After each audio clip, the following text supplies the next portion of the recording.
How's it going, everybody? I'm Ryan and this is Minus the Gym. And in this video, I want to address the elephant in the room, COVID-19, the spreading pandemic that has approximately 2.5 billion people on lockdown across the world. This hasn't impacted me too much in terms of working out because, I like to get thrifty with my workouts and make use of my environment, but it has impacted what I'm able to eat. Because a lot of times I go to the grocery store and shelves are just picked over, especially the non-perishables like oats, whole grain breads, beans, dried and canned beans. A lot of the stuff I would typically eat is just not on the shelves right now. So I've had to get a little thrifty, but I'm still able to eat a healthy plant-based diet while on lockdown. And I wanted to make a video showing you guys how I'm doing that so maybe it can help you too.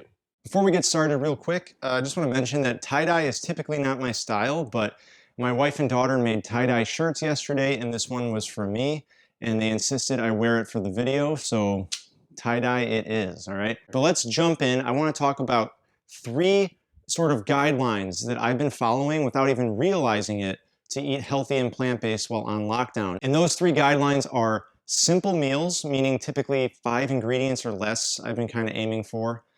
Being flexible with substitutions, that's inevitably going to happen if stuff is not on the shelves, and focusing on fresh ingredients because, like I said, the non-perishables are often hard to get, so I've been gravitating more towards the fresh produce, which surprisingly hasn't been too picked over. Aside from bananas, which weren't there a couple times, the fresh produce has been pretty abundant, and I find that surprising. I'm honestly not sure why people have been hoarding so many of the non-perishables. It's like they think there's an apocalypse happening or something. And what's with the toilet paper? I mean, COVID-19 doesn't give you diarrhea, so why do you need extra toilet paper? Anyway, the lunch I just made today is actually a perfect example of what I'm talking about here. This is a plate called Ital. I get it from Tori Washington. He's a vegan bodybuilder that I follow on Instagram. And this is one of his main staples that he makes in his diet. And this is, I think it's a great example of the 3 guidelines I just shared. Basically, I got 3 ingredients that I had to buy at the grocery store: the sweet potatoes, the avocado, and the green beans. I had everything else on hand: the onion, the sweet peppers, and the spices. Really simple recipe, and it's all fresh ingredients. When you think about it, there's really nothing here that's non-perishable. I was able to go in, grab what I needed, and get out. In case you'd like to know how I make the idol, I start off with 2 or 3 sweet potatoes, slice them up, and then cube them. And that's actually the longest part of making this. Then I add some spices to it: smoked paprika, garlic powder, curry powder, cinnamon, and salt. And then I massage it all onto the sweet potatoes. Then you just bake them at 425 for about 30 to 40 minutes, serve with some steamed veggies and an avocado mashed with lime and salt. And in terms of being flexible, like if, for instance, the green beans wouldn't have been available, I just would have got asparagus or broccoli and substituted with that. So be flexible with substitutions, focus on fresh foods if you can't get the non-perishables you want. So you might have to get creative with different recipes and stuff, and try to keep it simple. That's how I've been eating healthy on this quarantine or lockdown or whatever you want to call it. Some of the other things I've been eating while on lockdown has been oats for breakfast, but for a while couldn't get oats. They were picked over on the shelf. So some substitutions for that: you can make grits. That's like a cornmeal kind of thing. It's another hot cereal. Millet, if you can get millet, that's a really good breakfast grain, really good for breakfast. Put some dried fruit in there. I love millet for breakfast. We've been making a lot of pasta, but that's also been kind of picked over. But what I've noticed is that people like to target the more like white flour pastas, so the white pastas.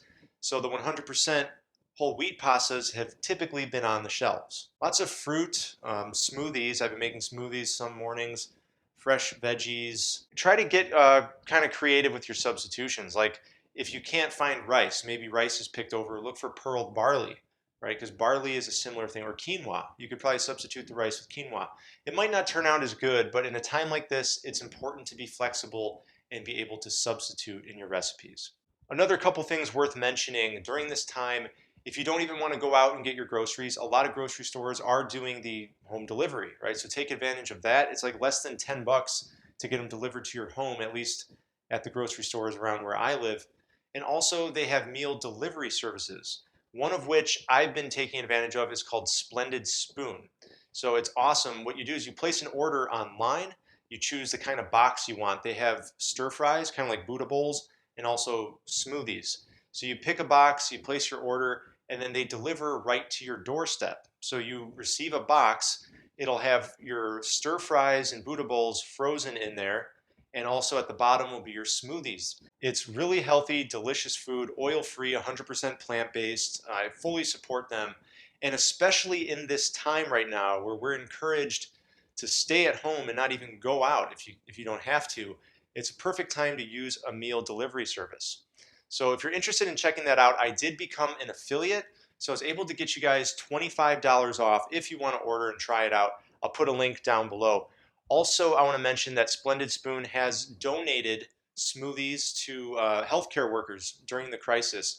And there's an opportunity for you to do that too. If you're feeling charitable, they have a give back program. It's a page on their site where you can place an order for a box. There's no discount on the charitable ones though. That's full price. And you can donate the box to healthcare workers at hospitals during this COVID-19 crisis. So I'm totally on board with that, in full support, and I just want to mention that for those of you who do want to buy a donation box, I'll put a link down below for that as well. So I think before I conclude this video, I'm going to bring you downstairs with me and shoot some footage of me working out. It's actually not a workout day, it's an active rest day. So I'll be working on mobility, practicing handstands, and I might go for a jog later. But I'm going to record what I'm doing in the basement in case you want to check that out. But remember, in the kitchen right now during this crazy time, I really think if you just focus on fresh foods, if the non-perishables are picked over, simple recipes, and be flexible at substitutions, everything should be fine. You can still eat a healthy diet and be on track for that summer physique that you want. All right, let's head downstairs. As I always do, I started off by stretching out my wrists. All right, this is wrist flexion, and I held that for a good minute or so, and then I switched over to wrist extension. And this is important because a lot of what I do is hard on the wrists. My hips have been a bit tight lately, so I did some of these deep squats to planks. What I do is I hold the deep squat position for a few seconds, and then I put my hands on the floor and kick out into a plank, stabilize the plank, core nice and tight, and then jump back into a deep squat, and just transition back and forth for an entire set. And I did a couple sets of that before moving on to the next thing. Then I started working on what's called traveling ape from Animal Flow. This is something I've been working on because it's giving me trouble in the Animal Flow program. You essentially, from a deep squat, are placing your hands on the floor and hopping laterally, moving across a space. And you're trying to get your hips as high up in the air as you can. So I did some of the traveling ape, and then what I did is I switched to standing ape reach, which is this position.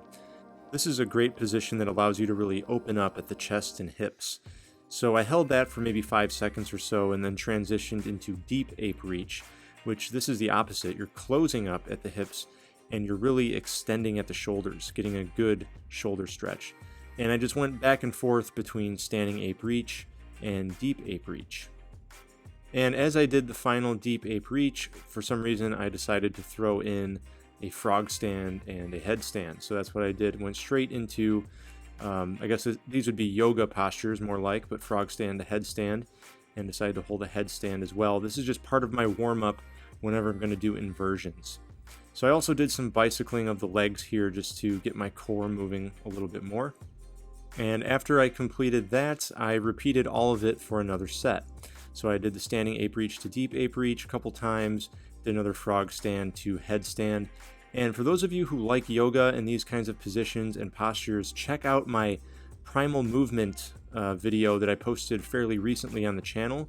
I show some beginner movements from the Animal Flow program. I really enjoy that.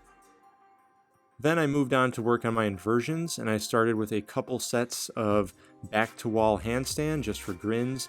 I really haven't been doing a lot of back-to-wall handstand, but I figured why not? I'd do it for the video. And then I did 2 sets of chest-to-wall handstand. This is really my preferred way to work on handstands against the wall because it really supports that straight body line. And then after a couple sets against the wall, chest to wall handstand, I went upstairs and worked on freestanding handstands. And I did that for a good 10 to 15 minutes. And this first handstand wasn't very good form. It's pretty sloppy and I ended up bailing out of it. That's pretty normal. I think I usually do fall out of my first handstand, but then the second handstand and onwards for the rest of my practice was pretty solid.